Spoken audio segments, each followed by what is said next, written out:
Welcome to today's episode of Untethering Shame. I'm Kyira Wackett, the host of this podcast, and in this episode, I'm joined by Lyndsey Getty, an incredible author, researcher, and TEDx speaker dedicated to bridging the gap between mental wellness education and practical implementation. Lyndsey's developed effective strategies to empower people to improve their quality of life by improving the quality of their thoughts. Her insights come from her own lived experience overcoming CPTSD, depression, and anxiety, and as a survivor of domestic violence. She brings a trauma-informed approach to all her work. She takes pride not only in teaching revolutionary methods, but also in serving as living proof of their effectiveness. Today, we're going to dive deep into the incredible power of our thoughts, how they shape our feelings, behaviors, and even relationships. We'll discuss the trap of overthinking, how core beliefs influence us, and explore the often difficult territory of unproductive and intrusive thoughts. Lyndsey will also share insights from her own book, Overthink, highlighting the steps that we can take to rewire our brains, reduce shame, and reshape the way we engage with our thoughts.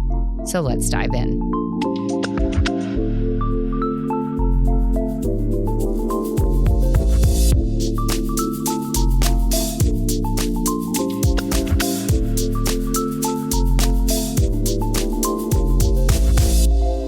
Lyndsey, I have been thinking about and excited about and constantly just in a state of joy and excitement ever since we met and about recording this episode today. So I'm so glad that you're here.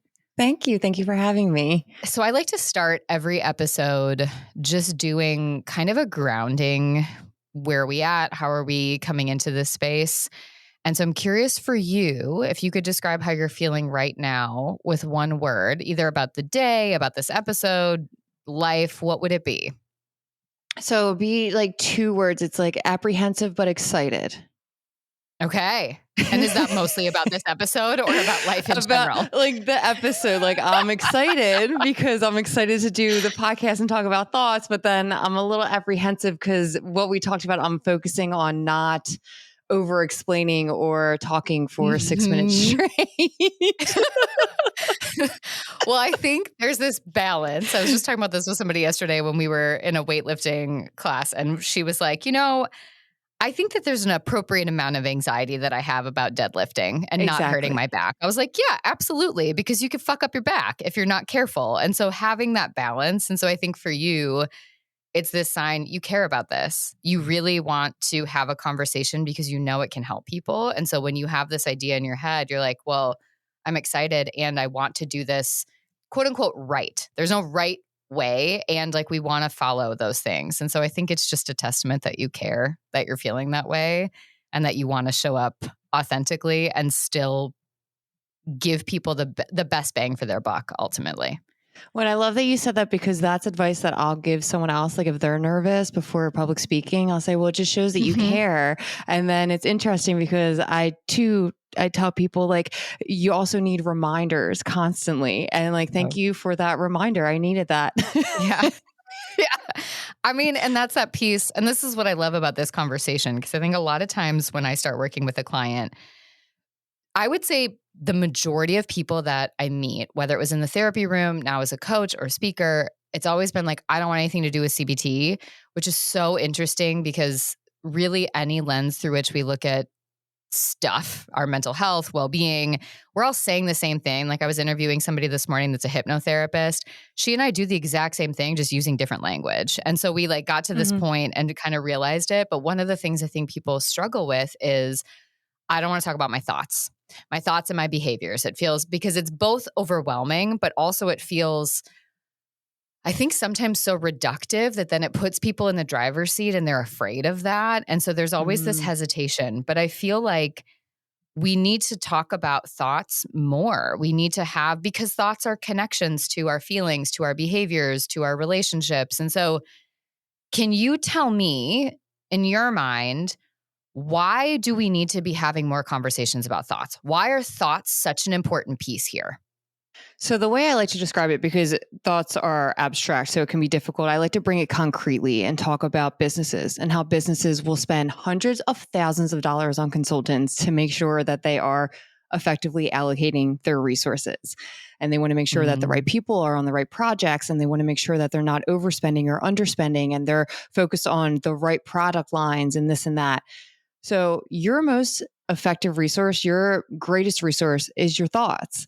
So if you think of yourself almost like a business running effectively, in order for you to run as effectively as possible, for you to live up to your potential and for you to have your best life, to live your dreams, you need to be focusing on your thoughts. Your thoughts are your greatest resource, and they influence how you spend all of your other resources like your time, your energy, and your money. I love that. I love that you just broke it down in the sense of, you know, what we're thinking is directing all those pieces. And we know, you know, what we're thinking, like you said, resource of time and energy and money, but also the direct correlation to what we're thinking affects how we feel, affects how we Mm-hmm. engage in our relationships. If I am walking into an interaction and I'm thinking, oh God, I'm going to fuck this up. What if I say the wrong thing? I do this all the time at networking events where I just feel so socially awkward, which is ridiculous because I know that my ability to have a conversation is one of my best qualities, but I'm just like instantly like, I'm probably going to say something real dumb. And as soon as that happens, that's going to show up in how I interact with them. What I say, how I communicate, I'm going to be guarded. I'm going to be in my head. I'm not going to be able to engage versus if my thoughts were, you know what, it's just another person. And I'm excited to interact and meet a new person today. And I'm not going to put any weight or stake on what the outcome is. How my behaviors and feelings are associated with that would be completely different. And the results that you get, because you'll show up more authentically. First of all, you'll show up because if you're thinking you're going to mess up, you True. might not even go. And then you're going to Yep. show up more authentically. So then you're going to attract people that are more authentically like you, and you'll be able to create stronger connections. I tell people like it changes how, if you respond or if you react, and you want to be Mhm. responding instead of reacting quickly to something. Because if you do a quick reaction, you could end up tripping yourself up, messing up, self-sabotaging. And then it's something that you need to Yeah. spend time and energy on fixing in the future when you could have been Yeah. spending your time and energy on, I mean, even taking a nap. Yeah. I mean, so true because you're just sitting there like, okay, I'm in my head. I have this outcome. I have this idea. I have this fear that I'm trying to avoid, whatever it is. One, I'm also not present in those moments. So even if I Hmm. show up physically, mentally, emotionally, I haven't really shown up because I'm still in my head. I used to have this with my eating disorder brain a lot where I'd be interacting with somebody, but I was constantly ruminating and obsessing over when I should eat, how much I should eat, if I'm hungry, did I eat too much today? Am I going to gain weight? Like all the intrusive thoughts, which I know is something we're going to get to in a little bit. And so I just couldn't interact. So it was like, because my thoughts were being spent over in these areas, I didn't have any capacity to expend energy or time doing these other things that I would have actually enjoyed, like having these conversations. And so it's interesting because it's one of the things that, I mean, every time I'm recording these episodes, we've met for 20 minutes, but I'm really meeting a stranger and having these like really in-depth conversations. And one of the things I do before I log on every time is I come back to my value of I'm here to connect. When I can Oh. anchor on connection, I could give two fucks how it turns out because I trust in the process. But if I'm like, I'm here to make sure that they have the best time and I have to get the best episode and I have to make sure we cover X, Y, and Z, I wouldn't be present with you. I'd be sitting here staring at my notes, panicked that I'm letting you down and letting the audience down. And that would be a very different podcast and a very different experience for everybody else as well.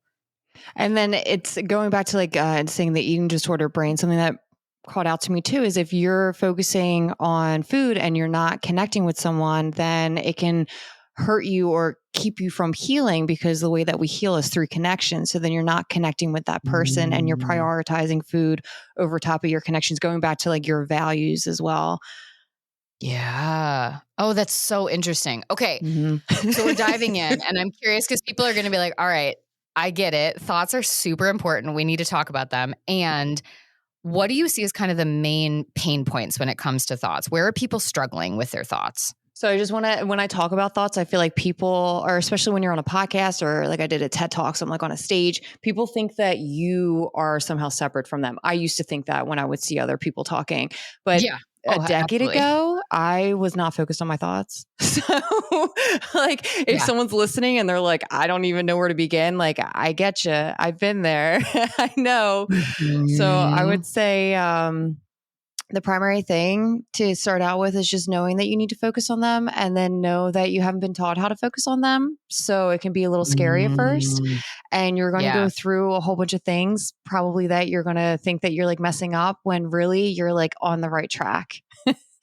And if Yeah. you want to start focusing on your thoughts, I tell people, like, when you first wake up in the morning, instead of thinking about like, oh, I wish I got more sleep, or I have to do XYZ, or I wonder if someone's who's mad at me, or this and that, instead just focus on how you're feeling and just ask yourself, like, how do I feel right now?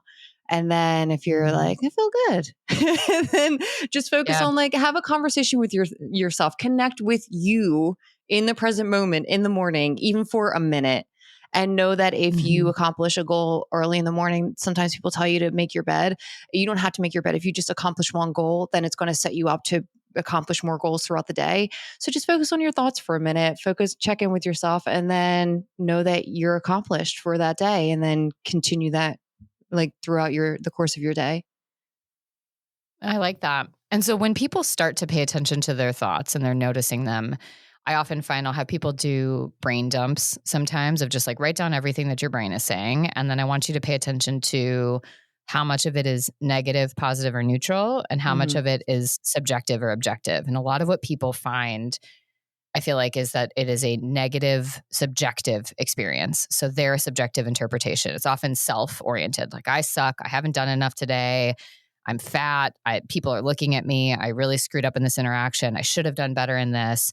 The majority of their thoughts, when again, they're sort of in this place of saying, yeah, no, I do struggle with this, or I'm upset. Maybe I struggle with this. That's what we see. And so I tend to talk to people about also just sort of realizing that the percentage of time that we spend in those negative subjective places is really indicative of how likely they've been conditioned to see and view the world. Mostly it's Mhm. probably you're fucking up in some way. This is what you have to do. And so I know when we were chatting, kind of thinking about this podcast, we talked about overthinking as being one thing that people can do just when they get stuck, when their thoughts become a problem. What Yes. does that mean? And how does that connect to kind of what I'm saying with these negative thought pieces?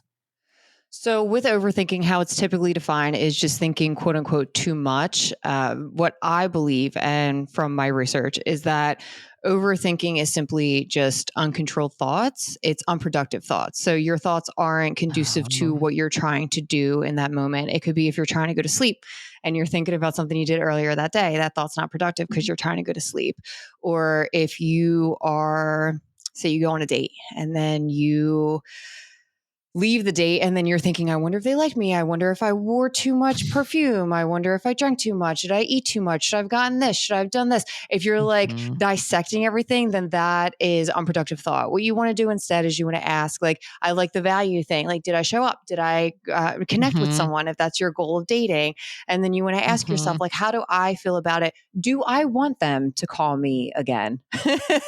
Instead of wondering, mm. yeah, did they like me? If Did they're I gonna like call, them? yeah. Yeah, yeah, and that's we're encouraged by culture and society to seek to abandon our authenticity and to seek external validation to a very unhealthy and extreme level, and that's where these unproductive thoughts are coming from. And then also, we're not taught how to Mm. focus our thoughts. And I did a survey of 311 quote unquote overthinkers, self identifying, and I found the three common reasons why people quote unquote overthink is because of a fixed mindset. So they think that their skills are limited, or they'll never get another Mhm, opportunity, or their previous relationship was the best one ever and they'll never find anyone who's going to love them as good again.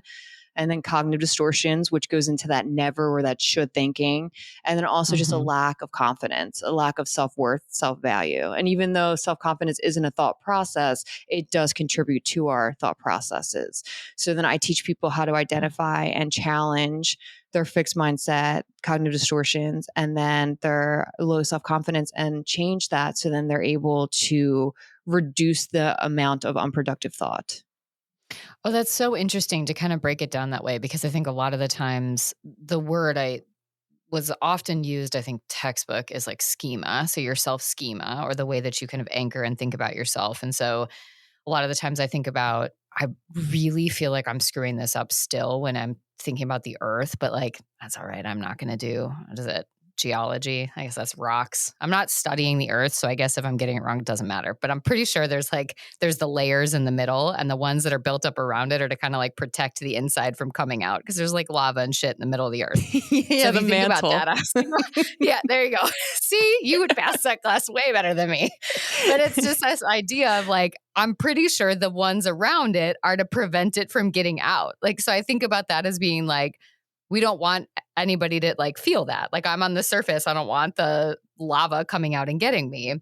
So if you like think about yourself that way, I think about the inner part of yourself being your deepest thought and belief about who you are and your place in this world. So Mm-hmm. if that innermost belief is, I am not enough, I am unworthy, I'm unlovable, I'm incapable of X, Y, or Z, that's the thing your schema or all those other layers is going to be built around. So then you build these defenses of, well, gosh, for me to then secure connection and belonging and love or whatever it is, I have to perform. I have to do these things. And I think that point is when what you described so beautifully of we shift our anchor to external validation. We're seeking it from other people. And so now it's, Yes. well, I need someone else to see me and perceive me this way because then I'll be okay. And then the way we show up, those like day-to-day interactions are all a manifestation of that performance. And so what you just described of like cognitive distortions, that fixed mindset, it seems like it's all really rooted to scarcity around, I can't be found out for being a garbage human.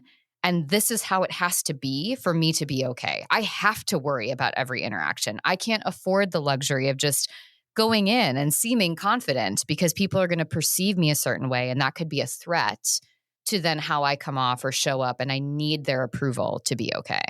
Well, and it could also be someone who's scared of their own success, that could be scared of showing up. And I find that analogy that you said about the earth interesting because it's a core, the earth's core, your core belief, and everything else is kind of surrounding. Yeah. And your core belief is the destination for all of your other thoughts. So even like the fixed mindset, it's going to that core belief. And a lot of people don't realize, I did not realize my core beliefs. It was very hard to find out what my core beliefs were about myself, especially if you love yourself. It's a very upsetting process. That's why therapists are so great, because they're there to have compassion for you when you're at your worst. Yeah. And once you figure that out, I think what you just broke down is there are these three elements that will keep you tethered to that. So if we go back and kind of summarize, it's this idea of your thoughts are really drivers for how you're showing up to your life, how you're feeling, how you're engaging, how you spend your resources. And so if we know that our thoughts then are really all growing up from that core belief, well, then of course we need to be talking about thoughts. We need to be doing some work around them. And even though you said it's these three areas and you work with people on fixing them or adapting to them, kind of shifting their mindset, working through these distortions, I'm assuming it's also not just like, we'll do these 6 steps and then everything is going to be done. This is, I mean, you mentioned 10 years ago you weren't thinking about your thoughts. I'm assuming now it's not like, well, everything's amazing and I never have a negative thought or I never struggle with cognitive distortions.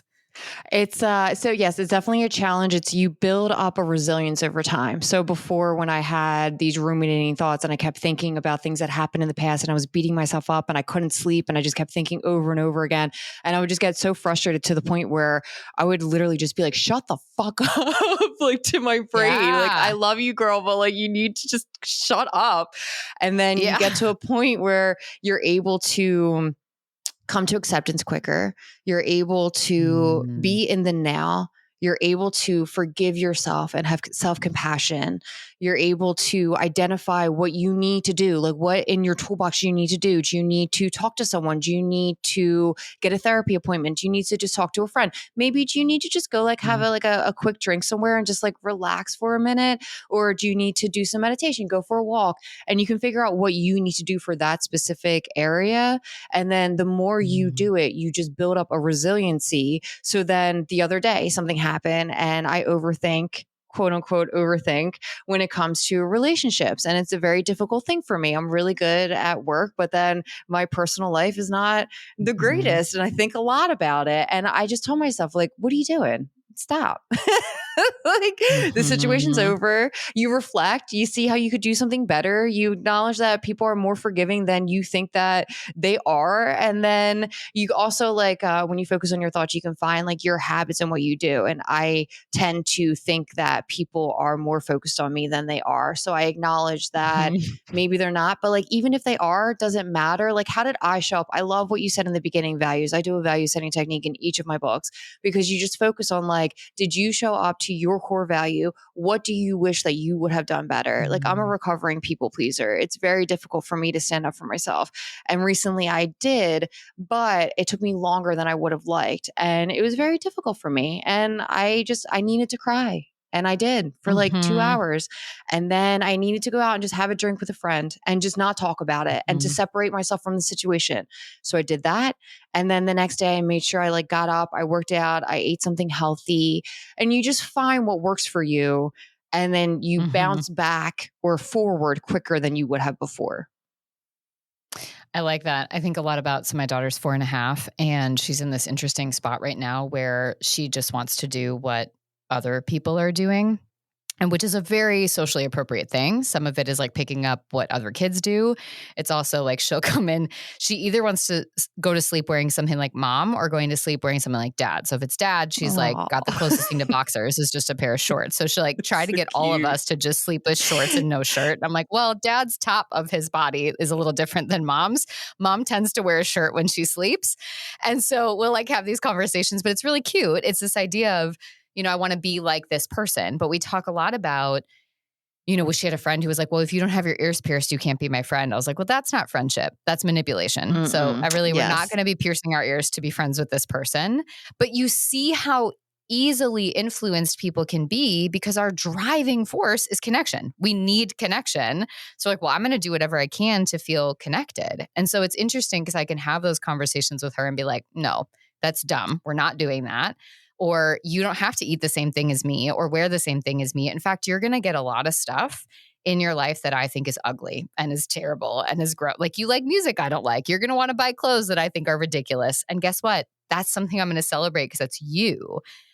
And internally, I still struggle with that myself because I can give her that love because I know I love her unconditionally, but I haven't ever experienced that unconditional love as a child. Mm. And so oftentimes and what you said about learning your patterns, when I'm worried about an interaction, I tell a lot of my friends I've made now of like, so let me tell you what's going to happen when we leave this girls' night.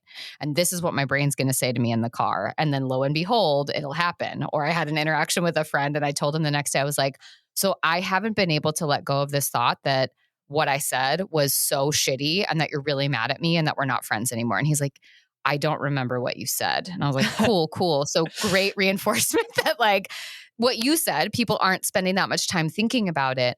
But when I dissect it now, having done this work, I'm not actually afraid of that relationship ending. It's almost like I go back to my younger self where security wasn't a thing that I had. Stable, healthy relationships that weren't built on condition, I didn't have those.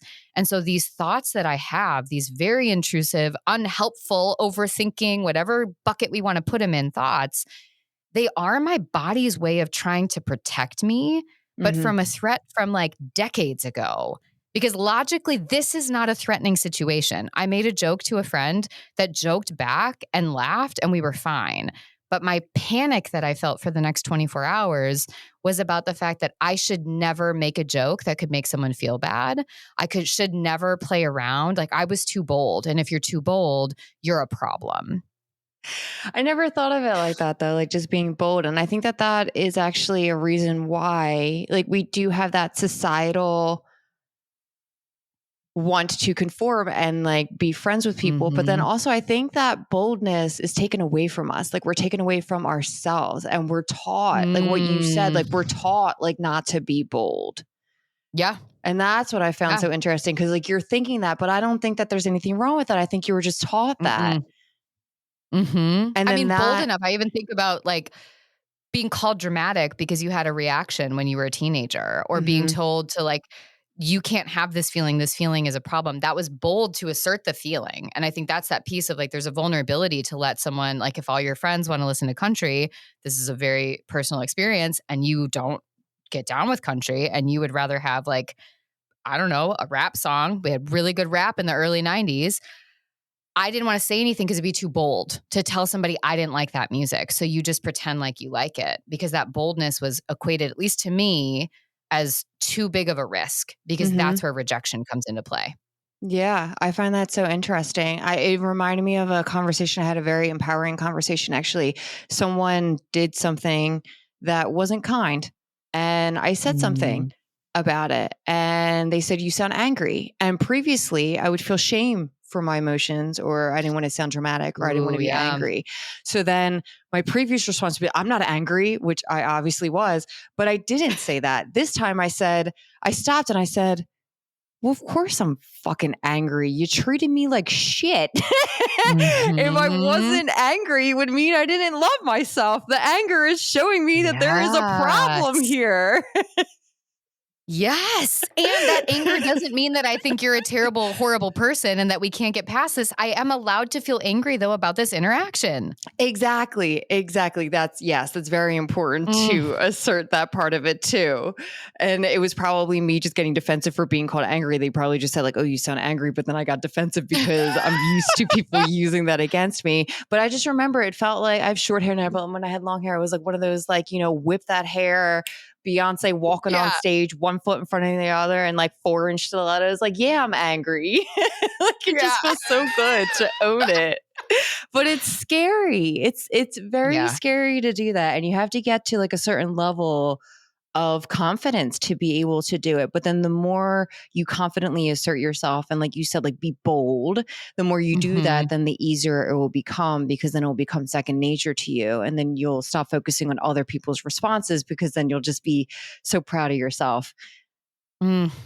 Yeah. And I think part of it, because if we think about the overthinking side, or if we think about sort of the fixation on certain thoughts, a lot of that, again, is rooted back to our core beliefs. And so if we're able to kind of recenter that, and sometimes, at least for me, it's I'm not going to reasonably get to a place where I think I am amazing and deserving of all of the love and kindness in the world. It's not going to be a thing that my brain gets to, but my brain can get to a place where it says I am deserving of love and kindness most of the time. People aren't going to give it to me all the time. And I know my brain well enough to know now that if I make it like an all or nothing blanket statement, I'm still going to have these like slight little holes where something's going to come in and it's not going to go well. And my brain's going to go, yeah, see, that's because ultimately you still suck. And I'll like find a way Yeah, you back in won't that believe it. hole. Right. So now it's just saying, gosh, you know what? On a general level, I think all of us deserve kindness, compassion, acceptance, love 90 to 95% of the time. Cause like sometimes people are still dicks. They might not know that they are. It might not be intentional, but it still happens. Then the inside part I work on is like, that doesn't mean it's about me, but I know I still struggle in those spots. But one of the things I know I've mentioned it a couple of times, and you and I chatted about this offline, because overthinking, we can talk about mindset. We can talk about distortions. We can talk about core beliefs. Intrusive thoughts is another thing that comes up that I feel like doesn't get a lot of airtime. And so I'm Mhm. curious if you can talk specifically about what's an intrusive thought and how is that different from some of the thoughts we've been talking about so far? So, and just first, real quick, I wanted to talk about overthinking and why I reframe it as unproductive thought. And just because I think Oh, it's yeah. very important because words matter a lot when we're talking about different concepts like this. So, when you think of it as overthinking, it's kind of like an over under. So, like you're thinking like too much or not enough. And then like other people Oh. can like say, like, oh, you're thinking too much. Like, well, maybe you're not thinking enough. And I tell people, like, there's no person with like a gong that like rings it every time you're like overthinking, like, Mhm. oh, this is too much. So that's why like taking back power and control and saying like, no, I'm just not thinking productively about the situation right now. How can I think about it in a more productive way? Because of ironic process theory and how we think about the things we don't want to think about. If you think you're overthinking, you're going to Interesting. pigeonhole yourself and make it so you want to stop thinking, which is going to make you think more. Yes. Yeah. So I mean, that's literally what you just said is stop scaling it, which is the most mhm. important thing to do when we're talking about people that have a fixed mindset or that all or nothing thinking, as we're going to scale it. And it either falls into the I'm doing it right or I'm not. And for our brains, when we are like constantly struggling with that negative self-talk, we're always going to scale it into, well, I'm not thinking enough, or I'm thinking too much, or there's a problem with me, as opposed to, I like your question. How is this serving me? How is this Exactly. helping me to continue to have this thought? I tell people, like, you're the CEO of your mind. Your thoughts are your Mhm. advocates. They're your cheerleader. They're your resources. Make sure that your resources are working for you. You're not working for them. Yeah. Like, I'll I literally, love like, it. I'll have a thought. I'll be like, I want something better. Give me something better. And then I'll have another one. I'll be like, all Yeah. right, that one's cool, but you can give me something a little bit better. Yeah. Going back to what you were saying, like how you'll never think like you're worthy and deserving of like everything in the world. Like you don't want to do that because then that's too much. Your brain's not going to believe it. But Uh-huh. that's part of the Exactly. process is like if you think like, wow, like I suck, then like your next level would be like, I'm actually not that bad. Like you wouldn't go from thinking I suck to Mhm. like I'm perfect. You'd be like, I'm Right. actually not that bad. I've had great relationships Yeah. with people. I have something to offer. I like that a lot. I mean, that I think a lot of what you're describing is for many people, they're like, I don't want to feel this way anymore. Oftentimes, I think they wait to get help until they are on the brink of, if not deep in the depths of burnout. And so then it's, I just got to fix this, because at their Mm-hmm. core, their motivation is still really external. And it's this idea of it's going to be a problem. People aren't going to want to be around me, or I need to be more productive at work, or I have to show up better in my relationships, as opposed to, this doesn't feel good for me. And I think a lot of that same questioning that you have with each of your thoughts of like, how is this thought serving me? It's helping people start to get to, I want to shift the way I'm thinking about things. And if we can go from that place of, I've got to fix it as fast as I can to get back on track, to be performing for everybody else, if instead it's, gosh, I want to get to a place where I can discover who I really am and how I can love that version of me. I think it also invites that slowing down process of, well, this is actually going to take quite a while, because I've spent, Mm-hmm. I'm 36 years, we'll say 32. Maybe I didn't quite know it in the first 4 years of life, but like at least 30 years in a state of believing that I had to prove I was enough and worthy to be shown up for, to have consistency, to have people be honest with me, to have secure love and attachment that wasn't based on condition. Well, of course, I'm not going to get to a place where my thoughts are like, fuck yeah, I deserve it all.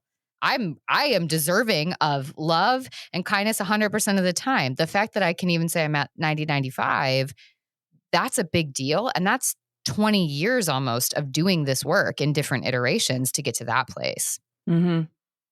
And it's important that people know that because I feel like sometimes they can stop because we're so used to, I talk about this in the book, like new thought patterns don't come in 2-day delivery. Right. And we've been told like 5-minute abs. Ain't nobody getting no 5-minute abs. Okay. No, I did have every one of those machines when I was in high school, which should have probably indicated to all of the adults in my life that I definitely was on the cusp of a disorder, if not fully in it. But I would sit there there was like a 6-second one where you clicked it. It was on your knees and you would click down like That this. sounds It was basically like a familiar. seated crunch.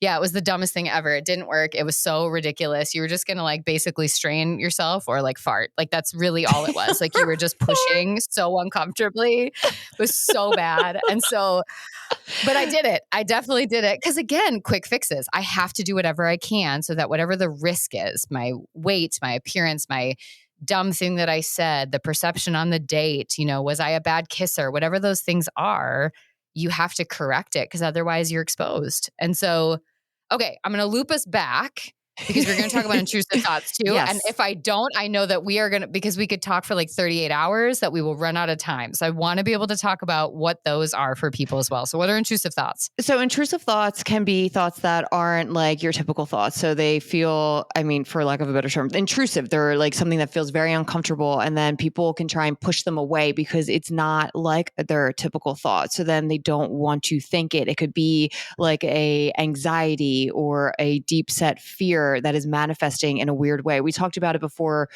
we started Mm. recording. And like I used to have this when I would go to the orchestra and I was sitting on the second tier. I would sit there and I would think, what would happen if I jumped over the side of Mhm. and like into the orchestra level? I'm like, why am I thinking this Yeah. way? And not only am I not in the now enjoying the music, but then I'm just sitting there and feeling anxious with this thought of doing something, taking an action that I don't Mhm. intend to actually do. And they can be Mhm. from exhaustion, they can be from all different things. I would depend on the person. But the most important thing, the primary thing, is that we need to reduce the shame around the intrusive thoughts, and we need to focus on that. The intrusive thoughts are there to help us learn and grow. I have an example Mm, of a guy that I was dating a while ago would call all of his exes crazy. And it was a huge red flag. mm, And then he started calling me crazy.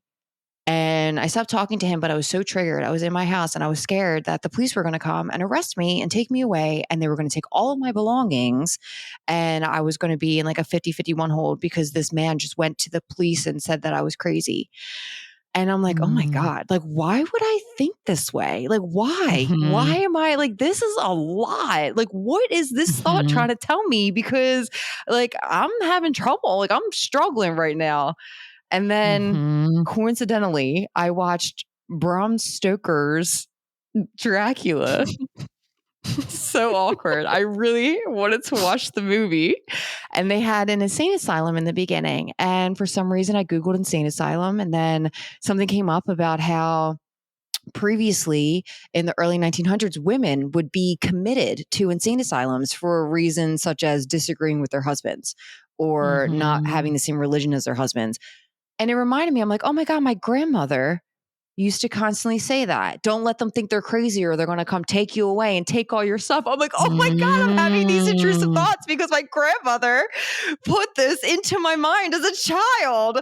And I just thought, oh, thank God I Wow. figured that one out. Thank God. They were like so bad. I'm like, I'm so happy I made that connection. And then now I no longer have those intrusive thoughts. So they really are Yeah. just alerting you to something.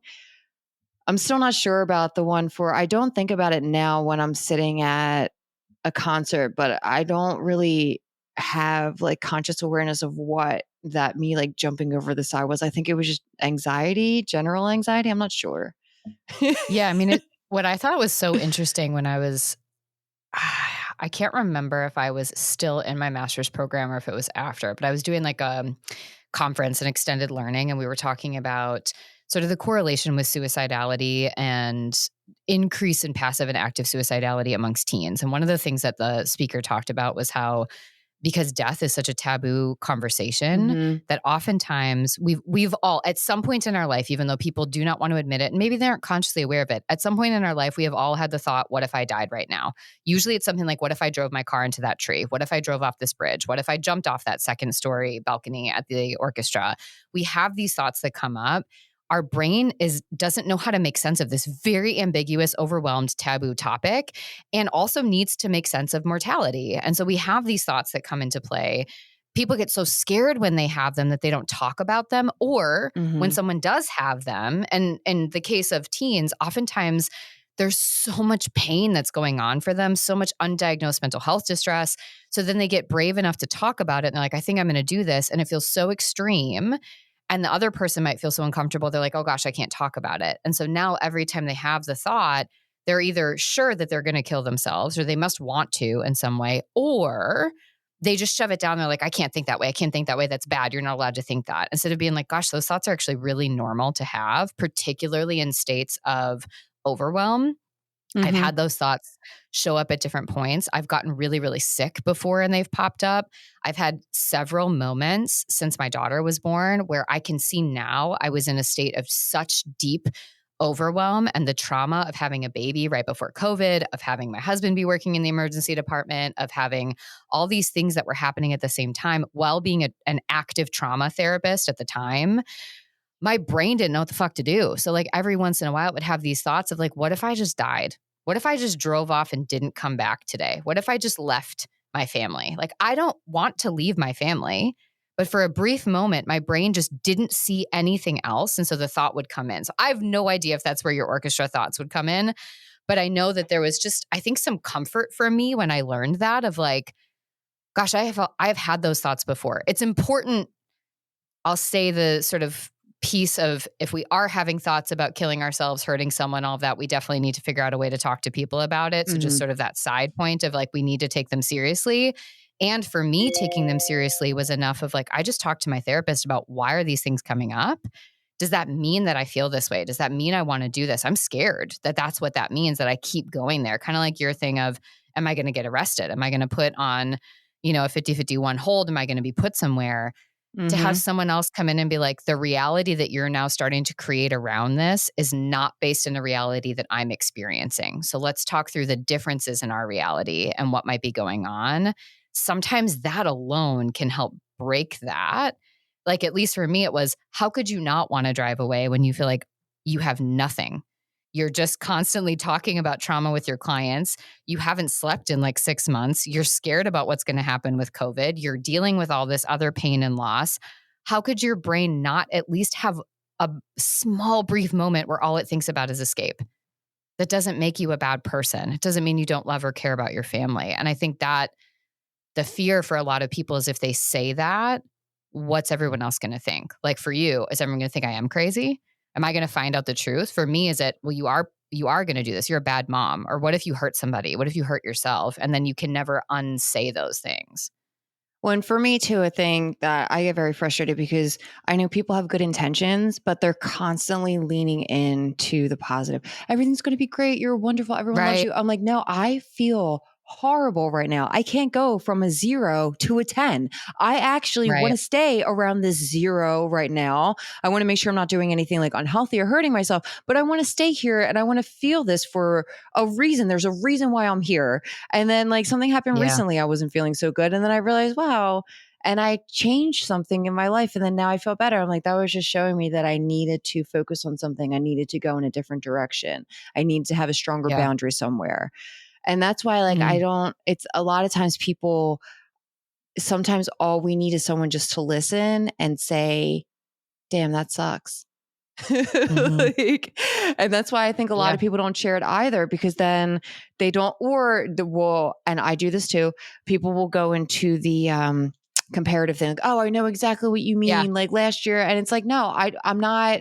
And then you find yourself like comparing yourself to someone else. Like, no, I want to just like Hmm. sit in this and have this feeling without being judged and be able to express it and get a compassionate listener and support. And it can be very confusing when you have intrusive thoughts because like you said in the beginning, like people don't even want to talk about them to begin with. And then you Hmm. cannot be aware of that they're even like happening. But if someone is working through intrusive thoughts, something that helped me is to follow them through. Like with the orchestra, I'd be like, Hmm. okay, so I guess I'll jump off the side and then I'll fall in a chair. Maybe I'll like break my shoulder and then I won't be able to box anymore. And then I'll like sprain my ankle and then I'll maybe hurt someone down there. And then like it just like went away. Hmm. I'm like, okay, thanks, Hmm. brain. Hmm. Like I feel like that wasn't Hmm. really conducive for anything, but sure. Like and if you just like follow it through and ask yourself what the thought is trying to tell you. For me at the orchestra, I'm like, it's just telling me I'm not focusing on what I want to focus on. Do I even like coming here? And I actually stopped going as much. Hmm. Well, and I do think that like paying attention to what is it telling you. So I think knowing that we all have thoughts that will just show up randomly that we aren't even totally aware of because they come in, they go out so quickly. And so you don't necessarily hold on to them. But the ones that we start to pay attention to, they show up. It's, I think about, I had a friend, I wouldn't even call her a friend. I had a person who lived across the street that she was like always inviting herself over to my house. And my mom was always the person that was like, yeah, of course, come in, come play. I'm like, I don't want to fucking play with this person. I don't Hmm. want them here. And they weren't very nice. They were like, just kind of made me feel bad every time they were around. They would always like say things. And I am sure now as an adult, they had their own pain. They were probably trying to escape something because they were trying to come over like every day and they didn't know Oh how to connect in any yeah. other way. But as a kid, I was like, I don't like feeling bad about myself every time you come over. This isn't fun for me. And I didn't understand it. But so one of the things I thought about when you talked about intrusive thoughts is it's sort of the unwelcome house guest that keeps coming in and you don't know how Yeah. to get them out of there. I love that. And so, like the unproductive thought, I've invited them in. It's like when you go see family and you're like, fuck, I really can't stand being around them, but you keep going by choice. Like the unproductive thoughts, there's a little bit more, we've invited them in. We're staying with them. We're staying in that dynamic. The intrusive thought is like, where the fuck did they come from? And how do I get them out of here? Mhm. And so you're like thinking through this. And it's, at least for me, what I pay attention to is if it keeps popping up, not every 5 minutes, but like, oh gosh, I've had this really deep thought for a while. And I think that was the conversation I used to have. I taught youth mental health first aid. And so I was working with teachers and other people in the school on how to help teens struggling with mental health distress. And one of the things that we would talk about is nobody really needs you to try to compare or to tell them everything's going to be okay or to guilt them into being fine. They've been dealing with that and Uh-huh. trying to do it themselves the whole time. They have likely been sitting there telling themselves it's not that bad, or they're going to hurt somebody by sharing this, they're going to cause somebody stress, or they should just be fine. Like they have been having that dialogue, and they don't need to hear your story and how you got better because their brain can't even focus on you right now. Because either they're going to compare and go, well, I can't fucking do that. What's wrong with me? Or they're going to think, see, my pain doesn't really matter because theirs is worse or other people have this.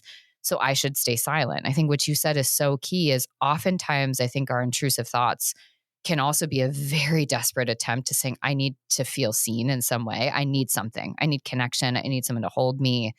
I'm not okay right now in whatever this is. And again, the fear you have is if I share this, I mean, when I would tell my husband when I have these random thoughts, I'm like, but I don't want you to think I'm going to kill myself. I'm not going to. I'm just, the thought keeps popping in my head and I think I'm really overwhelmed. Like I Mhm. cannot get it to stop coming over and I don't want it here.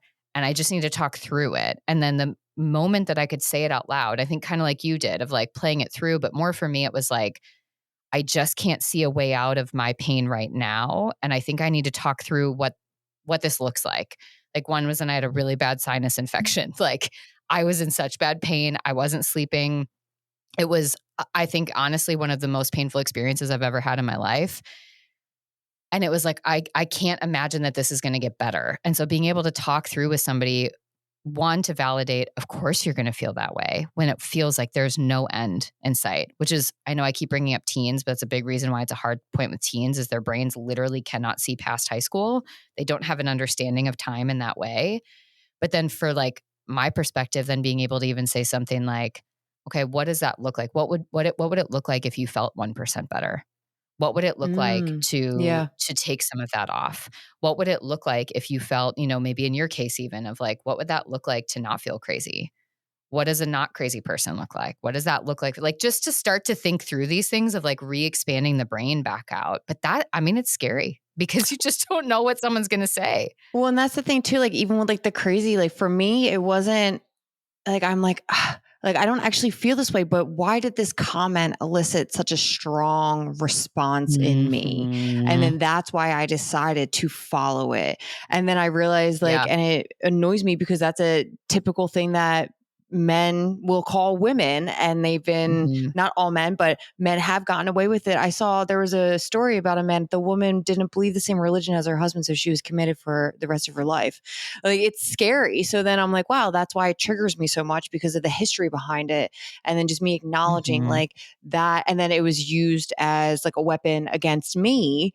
And then I'm realizing like, wow, Mhm. like just the whole history behind it. That's why it's triggering me. But this isn't something for me to carry. And for me Yeah. to get triggered so intensely by this word is not productive for me.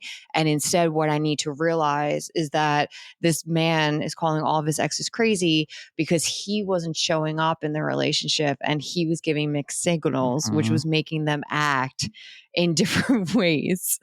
And then just going back to Yes. like suicidal ideation, if someone does want to talk about it, but they don't want someone to think that they are contemplating suicide, because there is such a difference between just like having those thoughts, like, I wish that I didn't wake up tomorrow, or like, I wish I could like sleep for like 100 days. Yes. And there's a difference between that and then actually planning. If you're not planning it, but you do want to talk to someone, what I used to say, or I encourage people to say, is, I understand why people do it. So then you're not Yes. saying you want to, you're like, I'm not thinking about doing it, but I'm at a place right now where I can understand why people would get to that place. And I want to talk about it. Yeah. And then now I'm getting to the point where I'm finally able to tell people, like, I just need you to listen and say, damn, that Yeah. sucks. Yeah. And just like I now have enough trust in myself, and that's what I've learned is I'm actually able to get through a lot of those things. Sometimes I just need someone to hold some space so I can talk through it, and then I'm Hmm. able to, and I think that's the same with the unproductive thoughts. If we're really kind of bringing it full circle, because I know we're at time of, what does that look like to start to trust yourself that this isn't going to be, and I mean, you said it before of you have control over your thoughts don't have control over you, or like who's in the power position ultimately. And I think that's the same on both sides, even if the process and the healing and the work looks different with intrusive thoughts versus those unproductive thoughts. And so, okay, I'm curious as we wrap up, everyone right now that's listening to this is like, oh gosh, okay, well, I got some work to do. I gotta go build a relationship with my thoughts to figure out what this looks like and bring some consciousness to it.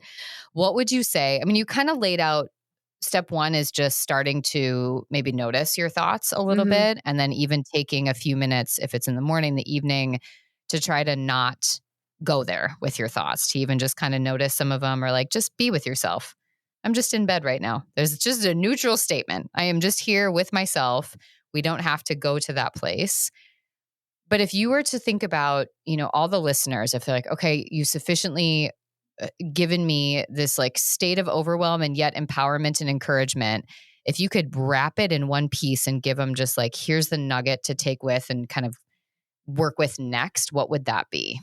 It would be that you are not your thoughts. You are the awareness of your thoughts. You're actually the awareness of the awareness of the awareness of the awareness indefinitely of your thoughts. So your thoughts do not make who you are, and you are not defined by them. And if you are having trouble controlling your thoughts, there's nothing wrong with that. It's just because you haven't been taught, and no one is expecting you to. And even people like me who have been doing this for years and teach this still have trouble every once in a while, like controlling thoughts. So no one's expecting you to be perfect. Just acknowledge that you are not your thoughts. You're the awareness of them. You haven't been taught how to think productively, and now you're starting. And if you start today, or if you start in a year, you're still going to be aging. So you might as well just start now, because like it's still gonna be affecting you. And you just want to have that self-compassion. You don't know what you don't know. And you just don't know some things, and you just need to have that understanding that when you focus on creating productive thoughts, you will create productive thoughts, even though it might not be as quick as you would like.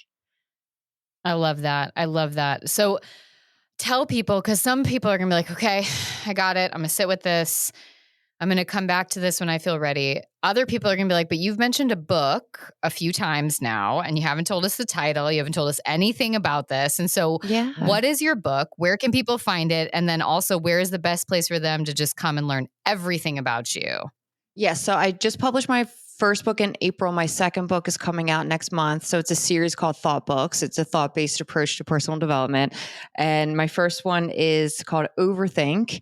And they can find that on Amazon. So I think you said you'll put like a link in the chat. And then I'll make sure that's in the, Yes, it's also through my website. It's called thoughtmethod.com. And I wrote the book. It's in very easy to understand terms. It's 25,000 words. I wanted to make it like super approachable. I give real life examples. It's on a must read list for the first half of 2024. Nice. And it's just basically talking about what we talked about here, the unproductive thoughts, and how to restructure your brain and make them more productive and empower yourself so you are the CEO of your mind. I love that. So everybody, make sure you go to the show notes. You can either go straight to her website to take a look at all of her awesomeness, figure out how to set up a consult, work with her in some way, shape, or form if you want to, or to go get her book. So you'll have a link there to be able to do that. We'll also make sure that there's a link directly to Amazon so you can just snag it right there as well. Lyndsey, this was amazing. Thank you so much for taking the time to come on and talk about this with everyone.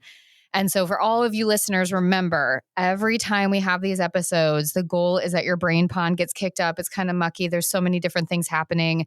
Just give yourself a second to be with that. We don't have to do anything with that right now. It'll settle on its own. Come back when you are ready, and then you can decide that piece that you can take with you, whether it's what Lyndsey kind of shared and that next step she's offering, or if it's something else that's really resonating with you. But allowing yourself to go at a pace that works for you, not just forcing it and trying to get this work done now because it's been identified in your brain as a problem and now we have to fix it. As always, we will be here next Sunday. If you have comments, ideas, suggestions, things that you loved about this episode, things that you want to hear more about, please make sure that you leave that below, and we will see you next episode.